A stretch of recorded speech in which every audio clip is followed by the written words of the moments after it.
You know, niggas gotta get their priorities together. Got their mind on the wrong things, spending their money in the wrong way. Trapaholics, real trap shit. Say you need that car with the rims and a trunk, just like Jim. It's more than life. Yeah. I'm telling you. Talk to him. Say you need that LV bag with the belt and the hat. That's all you got though. It's more than life. Yeah. Talk to him. Real. Say you wanna turn up at the club, like some bottles, impress them girls. It's more than life. Fucking everybody. Yeah. Good evening, everyone, and welcome to Saints and Appetizers podcast. And who dat? And welcome back. Welcome back. We have some more main course for you.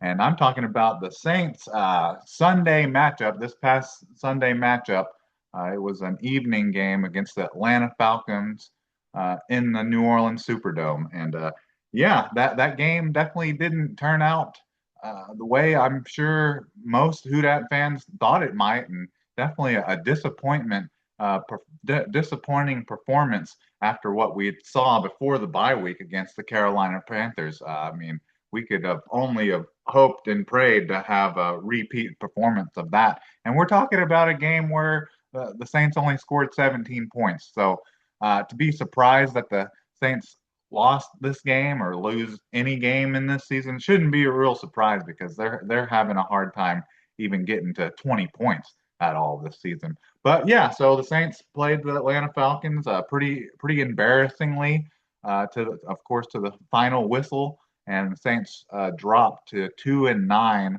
while the Atlanta Falcons improved to 4-7 on the season. But realistically, both of these teams' playoffs hopes and chances are pretty much stomped out anyways. I think both of them are still active, still have a chance, eligible, but I just don't see it. And the New York Giants are done.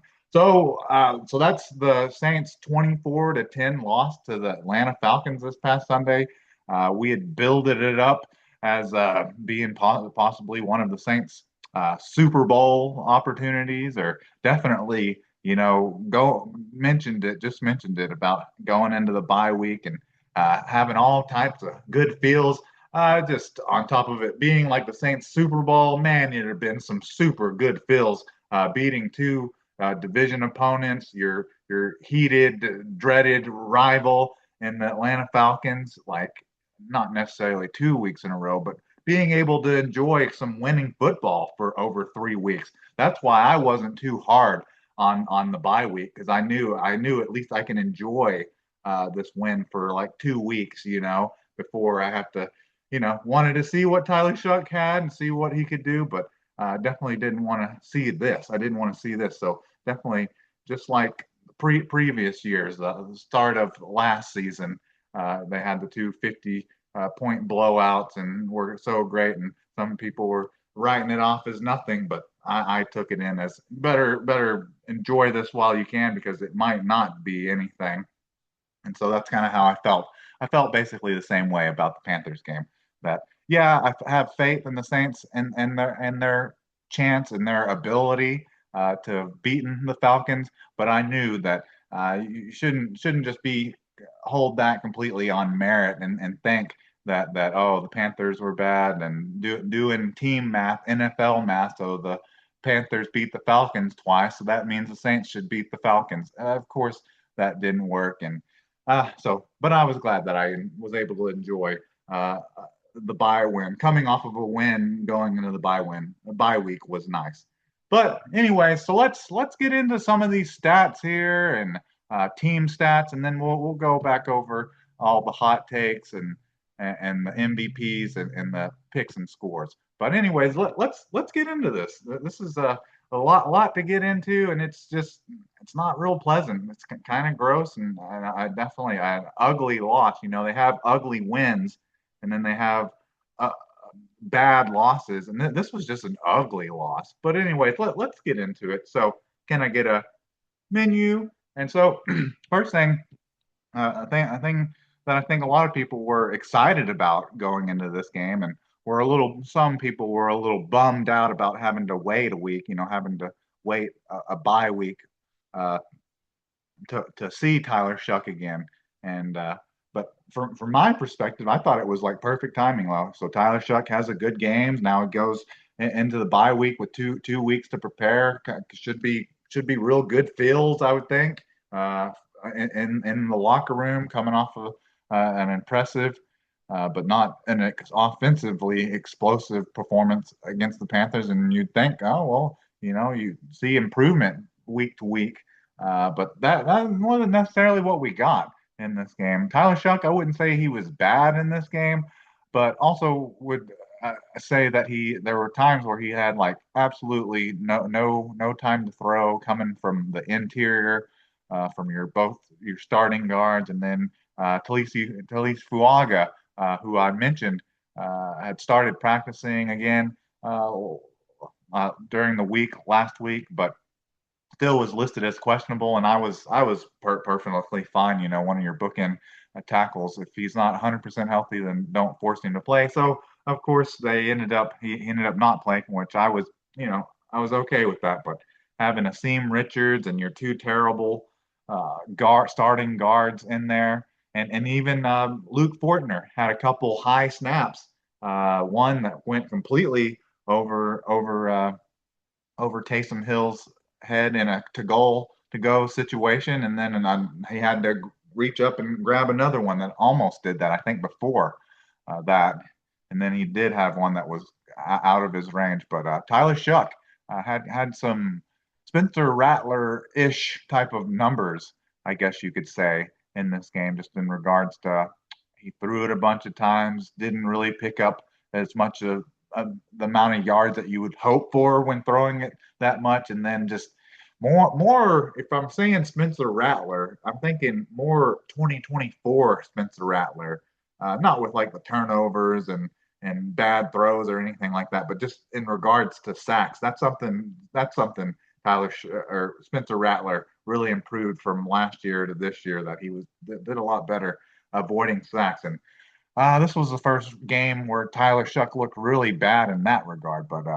he was 30 for 43 for 243 yards, which is just that Spencer Rattler ish esque type of average when you're throwing it almost 50 times.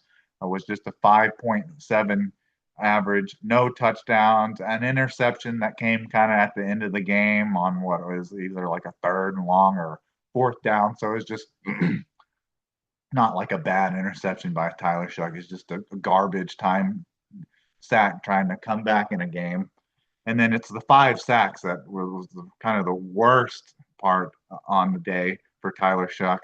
Was just not, at times not having like any time at all. Like the second the ball is like snapped, he has like pressure on him either from the interior or coming off the right tackle, just the right side, and completely the right side. But sacked 5 times for a loss of 29 yards, 33.7 QBR, and a 74.1 rating. The only positive to take from that is, yeah, he was sacked 5 times, but luckily he didn't cough the ball up. He didn't fumble, which is kind of what we've seen in the last 2 or 3 games with Spencer Rattler. Like maybe not getting sacked 5 times, but when he would get sacked, he started coughing the ball up a little bit, and even just on run plays, not being aware of people around him, and just not good ball protection. Just holding it with just one hand, or just not having it and getting it punched out from behind, or just losing it. So that's about the only impressive thing I take from that for really from Tyler Shuck's performance, is that he's tough and kept getting back up. He didn't get hurt, which we know the long history of that for Tyler Shuck, but the fact that he kept getting back up, and the sack, and that he didn't cough up a fumble essentially from getting sacked 5 times and getting hit in this game. So that's the passing game, and then we had even Taysom Hill was in there for 2 passing opportunities. One was like a trick play where they had him look like he was just going to do a quarterback power, and then he kind of let it let it out, kind of trailed it out, or kind of rolled out to the right with it, and then kind of pulled up as if he was going to throw it, and then he just ended up throwing it away. And then he had the other pass was the one again. He's like in QB power, thinking about probably running it, or maybe was going to pass it. Not 100% sure, or flipping it off to running back. But Luke Fortner had a couple high snaps, and that one went over his head and got a condone. Taysom Hill for being able to get back there and pick it up and throw it away, and and then that ended up being intentional grounding because of that. But I guess it is better than losing a fumble there, even though it's not like the Saints were getting any points when they were getting down in the red zone. Anyways, they got down into like the 30-yard line of the Falcons like 5 times and only came away with 3 points. And they were in goal to go situations like inside the 5 like 2 times and came away with like nothing. Pathetic that you can't get a touchdown in those situations, in those scenarios. But he was 0 for 2, 0 yards passing, average 0-0, and no interceptions, no sacks, anything. QBR 22.5 and rating 39.6. So yeah, I can't say the quarterback position or the passing game was terrible in this game, but it definitely wasn't good enough to do anything to get the Saints the win. And that was something that they were doing, and that I think a lot of people disliked in this game, is that several times when they were down in there to goal to go situations, they were taking Tyler Shuck off the field, or lining him up out wide as a wide receiver.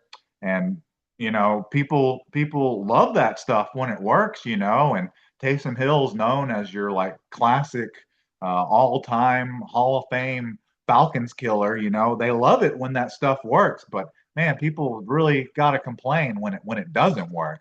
And so you're getting a lot of this backlash about like, oh, you shouldn't in these type of crucial scenarios that you could have your young quarterback play out, like you shouldn't be taking him off the field in those type of scenarios. But what is Kellen Moore trying to win, or is he just uh, trying to decide what his thoughts are about Tyler Shuck?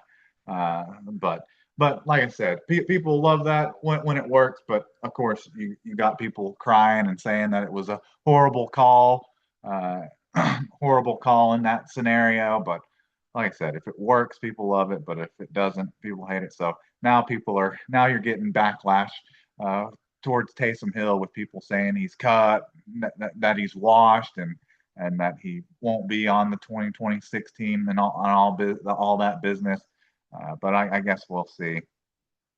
But talking about the running game, that probably led to why the Saints weren't really that great offensively, and the fact that they couldn't just, once you get inside the 5-yard line, good offenses and teams that can run the ball and have a good offensive line usually are able to just run it in, are usually able to just have like basically like walk-in touchdowns. But the Saints make it look so hard, like they get down there in the goal to go situations in the red zone, and they're just try to run the ball and they just go backwards, or just negative gains or 0-yard gains from the Taysom Hill runs that I was predicting.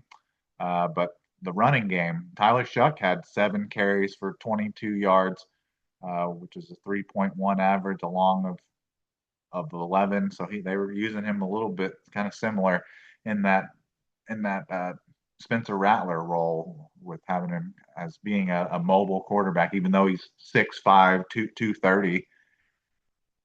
And then had 7 carries from Devin Neal for 18 yards with a 2.6 average, just a long of 6. The 10 carries by Taysom Hill for just 17 yards, 1.7 average is the big highlight there. Is that wasn't able to get a touchdown on those QB powers that are pretty much have been automatic in the long history, in the past history of Taysom Hill. But I think people are getting to the point where they're done with the Taysom Hill packages and want to see how the development of your young quarterback. But in the past, the plays with Taysom Hill, short yardage or goal line plays were just automatic, but not anymore. So with all that, those 10 carries, his longest carry was for just 4 yards. And then Mason Tipton had one for 11. And then Alvin Kamara had 3 for 11 before he got, I guess it just, they don't call it anyways. You probably point out like, I don't know, 3, 4, 5 times a game where you see a defender do a hip drop tackle. But the one that Caden Ellis did on Alvin Kamara just looked terrible because it like pulled all of his weight down, and you had Alvin Kamara and his knees like bend backwards, and he just like got folded up by like a lawn chair by Caden Ellis. But I mean, they don't call it, so it's hard to be real mad at Caden Ellis about that. Yeah, it's a dirty looking tackle, but they don't call the penalty, they don't enforce it. So I don't know, but yeah, he got lawn chaired, folded up on the sideline, looked like he'd fumbled with the Saints' history with fumbles and the way Alvin Kamara's been coughing it up this season. I thought for sure they were going to review that and that was going to be a fumble. But initially, seeing Alvin Kamara come off the field and working on the sidelines, I thought he was okay. But then next thing you know, he's going back to the locker room and he's out for the game. And I guess he's got a sprained MCL, and just the small bit of word or the only real news that come out from that is that they've done the scan, the MRI on it, and I guess they don't think it's serious, not and dodge a serious injury. There's no like torn ligaments or anything like that. So that's the Saints running game, not impressive, and you could uh, go back to highlighting that as to why the Saints didn't win. Like the only games that the Saints have won and looked good in this season are games where they've been able to run the ball. You had what, the 99-yard rushing performance against I think the Giants, but other than that, and then the 88 he had what, 88. Alvin Kamara had 88 yards rushing against the what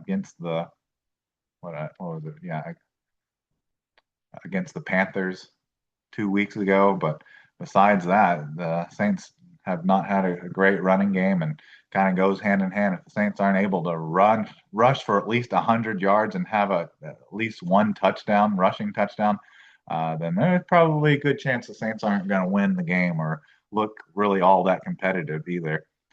And then on to receiving, they were definitely targeting Chris Olave, and he on a couple of these targets he had to like turn into the defender going up against AJ Terrell. Like AJ Terrell, I guess he did an all right job against Kamara, but he still not Kamara, but Chris Olave. He still had 9 catches off of 13 targets. Like I said, two of those targets were like deep shots downfield by Tyler Shuck that had to be like pass deflections. Chris Olave had to register himself like a pass deflection by not turning into the defender on some of those plays. But he had the 9 catches for 70 yards, a 7.8 average, no touchdowns, and a long of 16. And then Juwan Johnson was 6 for 46 yards with 7.7 average, a long of 16, and off of 7 targets. That was kind of a positive and kind of a good thing to see. I kind of went unnoticed, but Devin Neal had a pretty good game in the receiving game. Devin Neal had five receptions for 43 yards, which was an 8.6 average, and long of 18 off of 7 targets. And then Devon Bailey had 3 three catches, receptions for 37 yards, a 12.3 average, and a long of 14 off of 7 targets. And then Mason Tipton had three catches for 22 yards, 7.3 average, nine long, and off of 4 targets. So, like I said, nothing too impressive there. The most impressive thing is that you're seeing some receptions by your young running back, your rookie running back, and Devin Neal. So him showing that he can catch too is nice. And I imagine that was kind of one of the few positives we got to, because Alvin Kamara went down, which, that's never positive. You never want to see your players get hurt or anything. But, Alvin Kamara's getting a little long in the tooth and may only have maybe towards the end of this season or maybe just one more season left. So you kind of want to see what your younger players can do, and definitely your younger running backs can do. So he definitely showed that he could do something in the receiving game, but I don't know. I don't think the offensive line was blocking well enough for really anyone to get going. Whether your name is Taysom Hill or Alvin Kamara, I don't think any of those guys were going to get going with how the offensive line was playing on Sunday.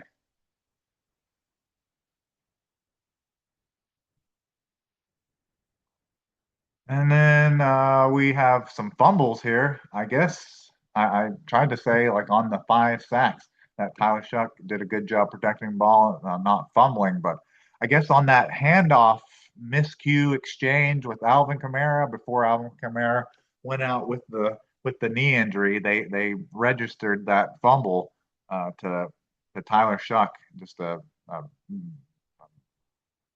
handoff just going awry and a fumble. So Tyler Shuck does have 2 turnovers in this game, actually. So, and does have a fumble in this game, which came off of their first drive of their game, of the game, which has happened 3 times in the last 5 games that the Saints have fumbled on their first possession, first drive of the game. So, that just makes you just want to go crazy. And it came after the Saints had stopped the Falcons on their first drive, because for one of the first times the Saints didn't receive the ball first, so they were able to get a stop on defense, and then they just coughed it right back up with the fumble here.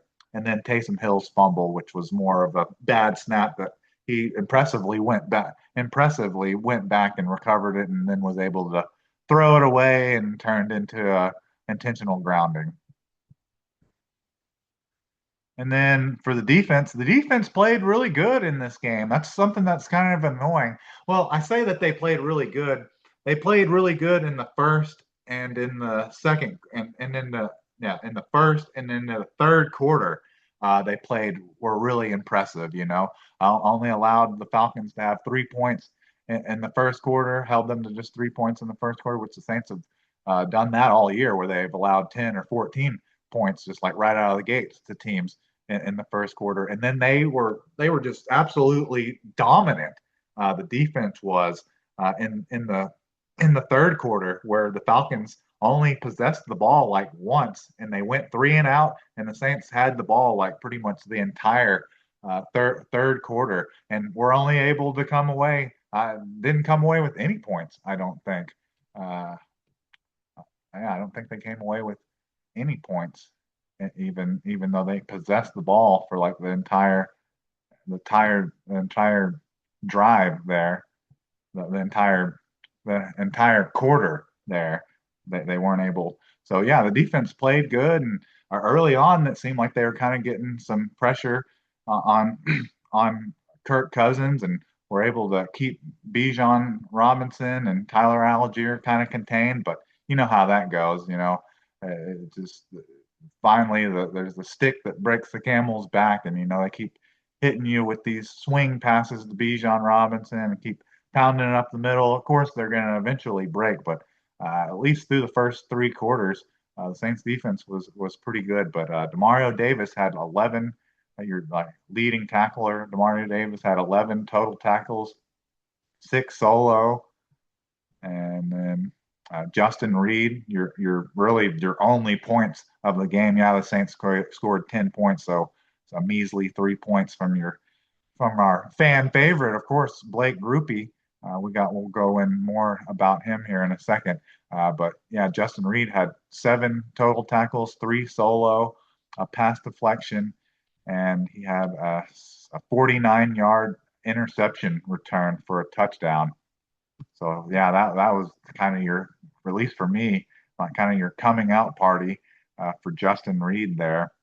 And then Isaiah Stelberg had 5 total tackles, 2 solo, a sack, a tackle for loss, and a quarterback hit. And his sack was crazy. I thought it was going to lead to the Falcons ending up getting a big play because like he came in like a missile, like completely like unblocked, like a free shot at Kirk Cousins, and he like jumps up in the air trying to like bear hug and sack him, and Kirk Cousins like ducks down, and he completely just goes over him. But got to give Isaiah Stahlberg credit for having that pursuit and no quit, not quitting on the play, because then he still was able to get back up and get the sack. But a classic thing for Saints and for how this season is going, it would have been for either Kirk Cousins to be able to scramble out of the pocket and be able to rush and just barely pick up the first down, or throw it complete like a 20-yard pass, or just complete the pass for a first down, even though he was dead to rights on the play. And then Chase Young had also had 4 total tackles, 1 solo, a sack, uh, 1 tackle for loss, and a quarterback hit. And then Cameron Jordan was two total tackles, 2 solo, a sack, 2 tackles for loss. So Cameron Jordan had kind of your nostalgic kind of classic game that you're wanting to see out of him, and especially anytime you have a Falcons matchup. And then on kick returns, you had Mason Tipton had 1 return for 75 yards, and the Saints got that was I think that was on the Saints' second or third drive, got 75 yards, so got all the way down to the Falcons like 25-yard line and came away with 0 points. Man, that is frustrating. And the Saints are a team that haven't had a lot of big plays on special teams this year, so to have one and then do absolutely nothing with it, it's pretty frustrating. And then Dante Pettis had 2 kick returns for 48 yards, an average of 24 along with 25. And then Dante Pettis had 3 punt returns for 10 yards, a 3.3 average along with 11. And then Blake Grupe was 1 for 3, was just awful in this game after kicking 8 straight field goals in a row and not missing one in 3 games. He missed 2 chip shots in this game. I can't remember if it was, I think maybe the first one was just from 19 yards, and then the second one was like from 38 yards out. He missed these chip shots. Like, if you want to be considered a professional kicker, an NFL kicker, stuff has to be like automatic from 50 yards and in, and then it's kind of debatable about how strong a leg you have. But when it comes to accuracy, I mean, any NFL kicker, you shouldn't be missing a 19-yard field goal. Like that's like less than an extra point, and you're like shanking these.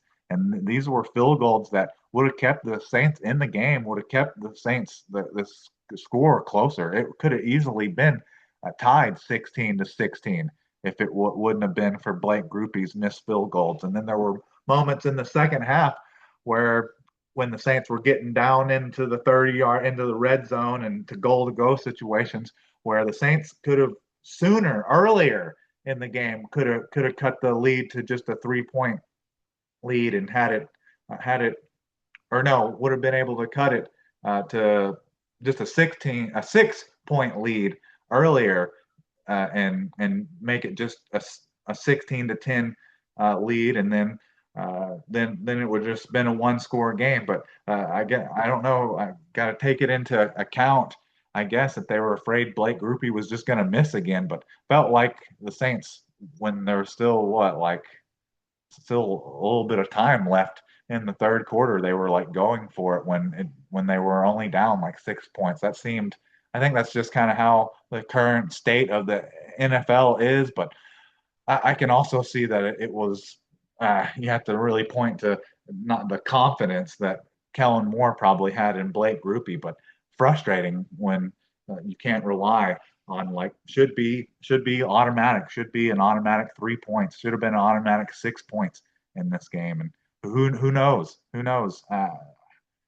how this game turns out if he makes all of his field goals because it doesn't seem like a lot, but after a team marches down the field and has like two 15-yard drives like back to back and take up like the entire third quarter and you come away with like no points, you could see where it's kind of demoralizing and kind of hurts the morale and the momentum of the team. Like something as simple as 3 points can keep your team up, with your offense being up and then your defense being like, oh, I'm playing for something. I have a team that's got my back and can go and get points if I get them a stop.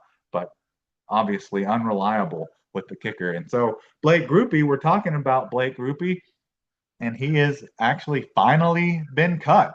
And they have replaced him with former fourth round pick of the Cleveland Browns, Cade York, who historically, if you look at his like percentage, it's pretty similar to what Blake Grupe's is now. And he's only played like 2 seasons, so he's maybe a little bit younger. But from the reports, it looked like it was either, yeah, I'm gonna see if Blake Grupe can beat either of these two guys out, or they were gonna go with Cade York, or even the 36-year-old Justin Tucker, who has had some sexual misconduct allegations, which I think and had a similar in his last season with the Baltimore Ravens, had a similar field goal percentage as Blake Grupe and Cade York. So I guess I'd rather go with the younger player and the one that doesn't have the legal issues or just bad mojo behind him from his legal issues that he had. So going younger and a cleaner slate than Justin Tucker, I guess I can understand. But it's not like the Saints have been uh, one to shy away from signing former players that have had misconduct type of issues swirling around them. I mean, people were a lot of Saints fans and Houdats fell in love with Jameis Winston, who had a bit of an Uber accident, and one of the Saints' best defensive players the last few years has been Carl Granderson, and he had some allegations, and I think he was actually in jail. They were holding him in jail for before they waived off the case was thrown out or whatever because it wasn't legible or whatever. Wasn't a reliable source, but they had something like where he molested, I guess, a couple women that were like passed out at some parties or something. So the uproar that I was hearing before the Saints made the decision on whether it was going to be Cade York or Justin Tucker was kind of funny. But I mean, people, if you follow the Saints long enough, that's something that's not going to stop them from signing you, especially if you're good enough, talented enough. But anyways, Blake Grupe was 1 for 3, which is just a 33.3 percentage, just a long of 33. We mentioned he missed a 19-yarder and a 38-yarder, and then was 1 for 1 on extra points. And then Kai Kroger, just as terrible. Really needed to shout out and look out, see if there was any sexual misconduct punters out there that the Saints could have possibly signed that were better than Kai Kroger. But I believe Kai Kroger has like the worst average punting yards in the league this season, and that was something that was like my main position of concern coming into this season was punting. And man, he had some terrible punts in this game. He had 3 punts for 106 yards, an average of 35.3, and 0 touchbacks, 1 inside the 20, and and a long of 39. And that one that was inside the 20 was a terrible punt because he was punting from like midfield and I think it was down at like the 19. Something that drives me nuts when punters are set up to have like a punt that should be like inside like the 10, should be dropped like inside the 5 really where they're punting it, and then they can barely get it inside the 20. But regardless, I don't think a better punting day would have changed a lot for the Saints. But I wouldn't mind seeing Kai Kroger's head being up next on the chopping block when it comes to special teams, because the Saints' special teams this year has just hadn't been it. Hadn't really been it with either their returners or their obviously their punters and kickers, but even their coverage units have been terrible. All right, so now the team stats. So just kind of your classic ones that get you a little more frustrated in regards to why the Saints couldn't win this game. Pretty big one was the amount of plays. I think if I can find, yeah, the total plays. The Saints had 78 to just the Falcons 55 plays in this game and only scored 10 points. And then the Falcons were penalized 9 times for 82 yards in this game, and the Saints were only penalized 4 times for 36 yards. Like you're winning the play, the amount of plays, you're winning the penalty battle, and then you're even winning the time of possession. Which I actually would have thought it would have been a lot more, seeing how they had like the ball like the entire third quarter. But the Saints had the ball 32 minutes and 51 seconds to Atlanta's 27 minutes and just 9 seconds. But I thought they I thought they possessed it, would have had it a lot more, seeing how they had like almost the entire 15 minutes of the third quarter. And I guess maybe the one that really matters, and probably in a lot of games, the thing that really matters is the amount of turnovers. So the Falcons turned it over once with the pick six, and then the Saints turned it over twice with a fumble and an interception. Those are the Saints team stats and all that. Pretty uninspiring numbers, of course, and even just the total team stats. It's frustrating when you have more plays and possess the ball longer and just come away with basically no points. Come away with 3 points with all of that offensively. Came away with 3 points, like the the only points really that they got was the 49-yard touchdown, 49 interception return, 49-yard interception return by Justin Reed. But besides that, they were just not able to perform and get touchdowns when they were getting down into Falcons territory. All right, so those are the stats and team stats and all that. Let's get into our MVPs, hot takes, and our picks and scores, and then we'll get up out of here. But so my MVP, I picked just a single MVP, a defensive MVP this time. I picked Cam Jordan this time, and I picked him because I wanted to feel like the nostalgia, kind of a classic Cam Jordan versus the Falcons type of game, and feel very similar. You got like a Achilles-less Kirk Cousins, so it looks just from appearance, if you put Matt Ryan jersey on him, it'd be hard to tell that ain't Matt Ryan out there. So we wanted to see Cam Jordan have a game where he gets some sacks and he's able to harass like we said, the Achilles-less Kirk Cousins, and have some flashbacks and some nostalgia to the Cam Jordan sacking and wrecking shop for Matt Ryan. And we got that early on in the game. On one of the, I think, yeah, it was in the first half, we got a strip sack by Cam Jordan, where he came around the edge and was able just to reach one paw out, and while Kirk Cousins had it up here. He got it knocked out from behind. So we got the fumble and the sack. Just weren't able to get the trifecta. Kind of goes back to where the Saints had two turnovers and the Falcons only had one. So even though we were able to knock out the fumble and get the sack, weren't able to recover the fumble, sadly. But yeah, I wouldn't say that was a terrible pick for the MVP, and got early on, got what we wanted in regards to like harassing Kirk Cousins. But they were only able to keep that up for so long before the final stick, twig or feather broke the camel's back.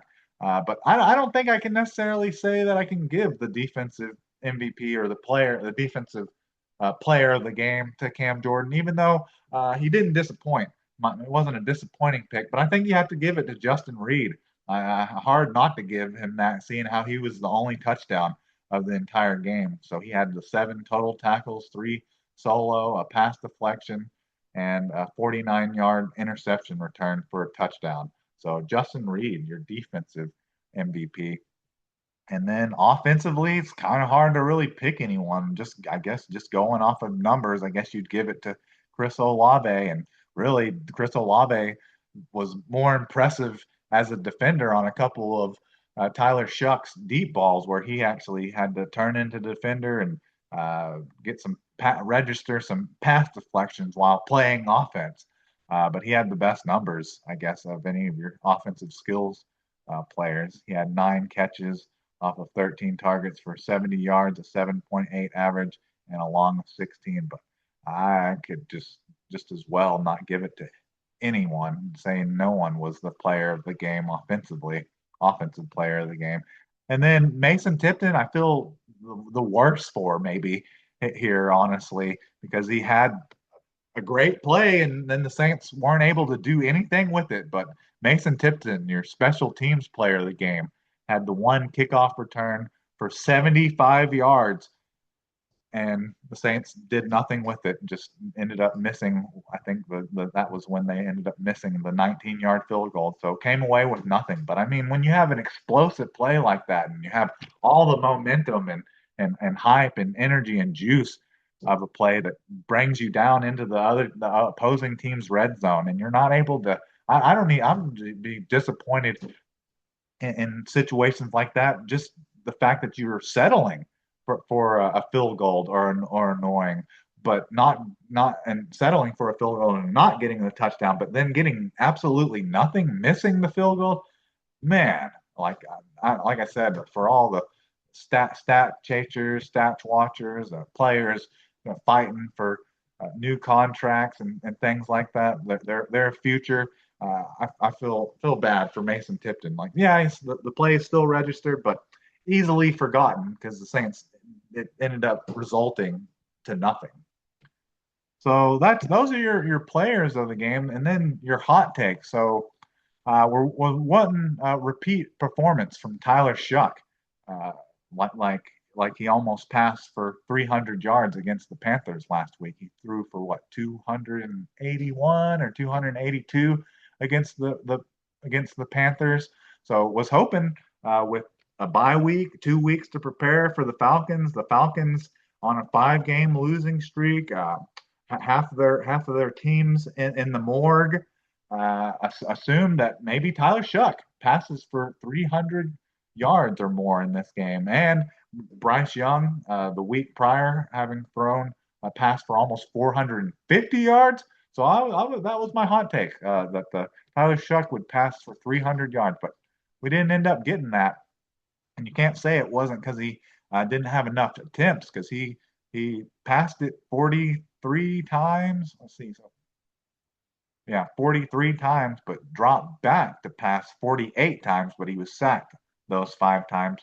Was able to complete 30 of them, but was only 5.7 average. So he was only able to pass for a total of 243 yards, and then no touchdowns, and threw a kind of a garbage time interception. So yeah, that hot take sadly didn't hit. Man, that would have been awesome if Tyler Shuck would have came out and just had kind of a replay performance. And it would have been wild if he came out and dropped 400 passing yards like Bryce Young did the week before. But not shouldn't be surprised. The Saints just kind of aren't a good team, and just kind of goes hand in hand. If they can't run the ball, then probably going to be a rough day throwing the ball. And then the other hot take was the Falcons rushing for under 100 yards. That was my hot take 2 weeks ago for the Panthers, was that no individual player for the Panthers was going to rush for 100 yards. So, what's his name?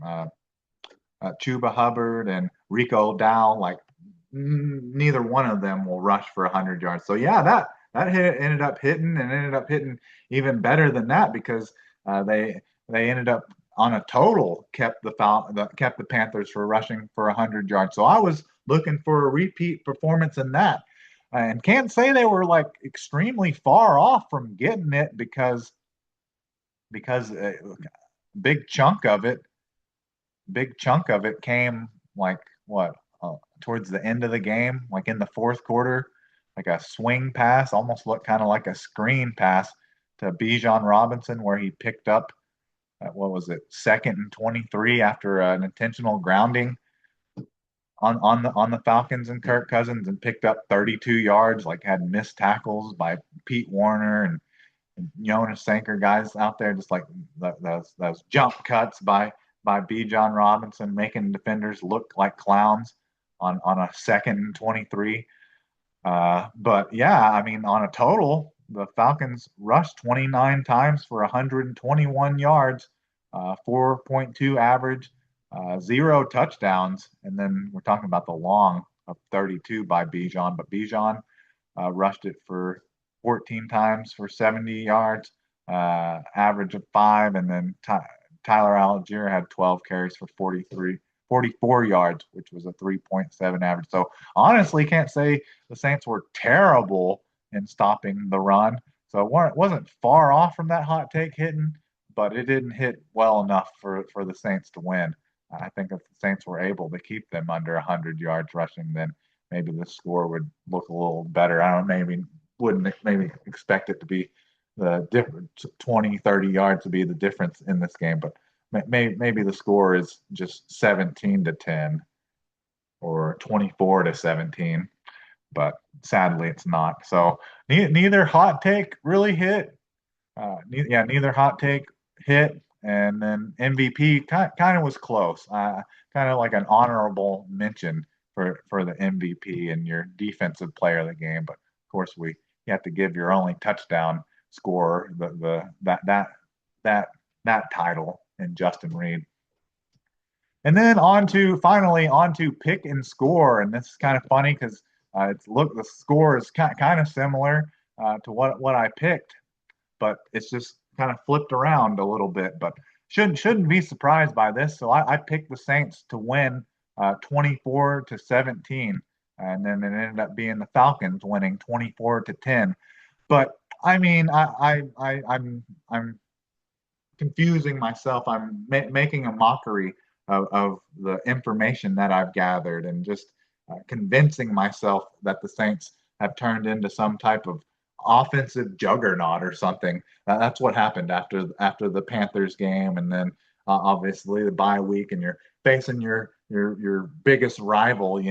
So you think for some reason I thought the Saints were going to be able to score more than 20 points, even though they've only done it like twice this season and haven't scored more than 26 points like all year. So that I thought the Saints were going to win this game 24-17 is ridiculous. And it's not necessarily ridiculous that I picked the Saints to win. It's just the fact that I picked them to score 24 points. Like it should have just been like another maybe 17-10, or what, 20-17 or something like that. But no, man, I thought we had an offensive juggernaut started after scoring 17 points 2 weeks before against the Panthers. But don't need to confuse myself or clown myself trying to convince myself of that. But anyways, I think that's about all I have for you. The next game for the Saints is, I think it's a road game against the Dolphins, and I would assume that that's probably not going to be a fun game either, because the Dolphins have improved quite a bit over the last couple weeks, and it's a road game, and just the the Dolphins have like a functioning offense with their offensive minded head coach, and then a defense that doesn't even really have to be, honestly, does it really even have to be good to stop the Saints offense anyways. But if we get into it more later this week, I'm not 100% sure I'll be getting into it because of Thanksgiving. So I there may skip the injury report and watch the game, and then I'll just make up some hot takes that all hit and the score hit exactly when we come back, maybe next Monday or next Tuesday. But regardless of that, I want to say I hope everyone has a happy Thanksgiving and moving on to the holidays and Christmas. So yeah, happy Thanksgiving if you don't see me again by then, or you don't see me again this week. But anyways, I think that's about all I have for you this evening. So who dat? And can I get a check, please?